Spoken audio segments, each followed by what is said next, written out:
When you're working in a file, your Office app checks for spelling and basic grammar. Word autocorrects a lot of mistakes for you, and if it's not autocorrected, you'll see a squiggly line appear under misspelled words and a double underline for grammar. Right-click the underlined word to see a suggested list of corrections. Select the word you want, and it'll change in your file.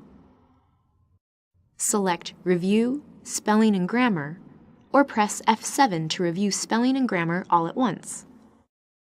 In Word, the editor pane opens.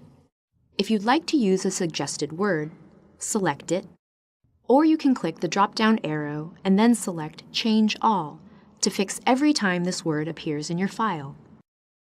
Other options include Add to Dictionary, if you'd like Office to remember this spelling across all apps in the future, or Ignore Once or Ignore All if the word is already correct.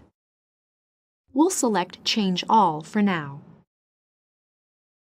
The spelling and grammar checker is similar across all apps, so you'll have the same tools to present your best work possible.